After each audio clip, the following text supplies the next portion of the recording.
High বন্ধুরা, সবাই কেমন আছো? আশা করি ভালো আছো। আমি কিন্তু অনেক ভালো। আমি ওখানে বসে তোমার লগে শেয়ার করতাম মহালয়ের দিন কি কি করছি।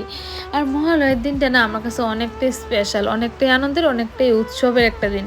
আমার কাছে দুর্গাপূজার 3-4টা দিন আর মহালয়ের দিনটা কোনোটা পার্থক্য নাই। আমার কাছে এই সবটি দিনই আমার কাছে একই আনন্দের দিন।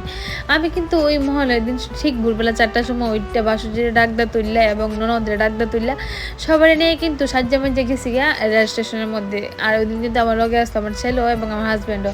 রেল স্টেশনে গিয়েছি, গিয়ে দিয়ে আমার মতো মানুষের অভাব নাই। এদিকে দেখা গেছে এক বান্ধবীর সাথে কথা টথা কইলাম, তারপর তারা নিয়ে একটু ঘোরাঘুরি করতেছিলাম। তবে হ্যাঁ বন্ধুরা, ওই দিন কিন্তু ওই দিনের সকালটা কিন্তু একটু বেশি এক্সট্রা আসলো আমার লাগে, অনেকটা বেশি একটু আনন্দের আসলো। জানি না কার কেমন লাগছে, আমার তো অনেক বেশি ভালো লাগছে, অনেক বেশি ভালো লাগছে। আমি কইয়া বুঝতে পারতাম না আমার ওই দিন কত আনন্দ লাগছে। তারপরে আরও দেখতেছি অনেকেই ঘোরাঘুরি করতেছে, এদিকে চেনা জানা কিছু মুখও আসতো যারা আমি দূরের থেকে দেখছি।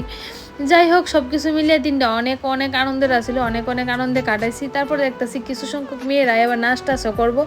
তারা নাচের পোশাক টুশাক পরেও আইছে, মানে নাচ টাচ করবো। এর মধ্যে আমার একজন ভালোবাসার মানুষের সাথে দেখা এই হয়েছে। আমার ভালোবাসার মানুষ আমার ছোট্ট ভাই, আমার মশাত্ত ভাই, আমার কলজের টুকরা। অনেকদিন পরে একটু কলজের টুকরার সামনে পাইছি, যদিও আজ ব্যস্ততার কারণে একজন ভাই বোনের সাথে একটু কমই দেওয়া হয়। তারপরে বাইরে পায়ে তো উন্মাদ সেই ভালোবাসা। তারপরে হাজব্যান্ডের সাথে একটু কিছু ফটো টটো তুললাম। এত স্পেশাল দিন যদি ফটো না তুললে স্মৃতি দেই তাহলে হইতো না, কোনো মতেই হইতো না। তার লেগে আর মিস করছি না। আমরা যে স্টাফটি গেছিলাম, এই যে আমরা এই পরিবার এই স্টাফটা গেছিলাম সবাই মহলে আনন্দ করার লেগে।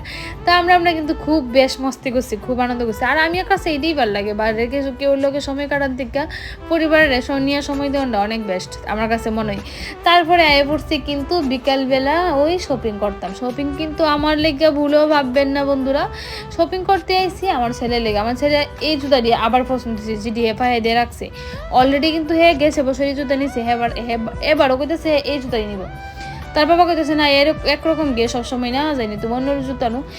বাবা রেডি পড়াইছে, তো মনে হতেছে না। করতে আমার দুটো জুতা পড়াও। আমি একটা পরে তো বুঝতেই পারতেছি না আসলে কি হইতেছে, কেমন লাগতেছে।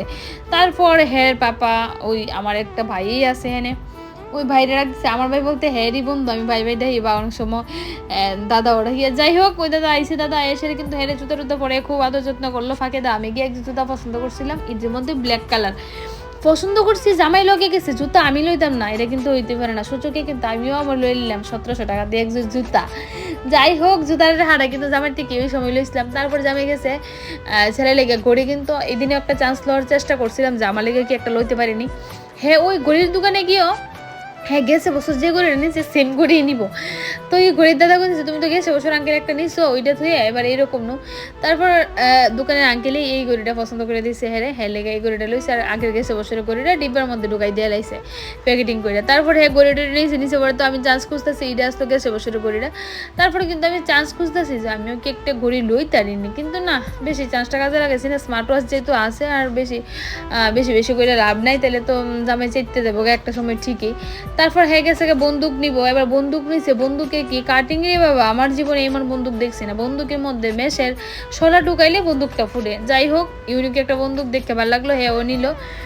আর এদিকে কিন্তু এই সারে আমার কত রকমের বেসকি দিতেছে। বেসকি দেওয়ার না কারণ হচ্ছে আমি নাকি জ্বলতাছি। যাই হোক, আমি জ্বলছি চিনে বাবু। এর মধ্যে দেখা পাইলেছি দেওয়ার তারার দেওয়ারে কিছু দেখ কিছু কিনে দিলে দিতে পারো, পূজায় পড়ছে।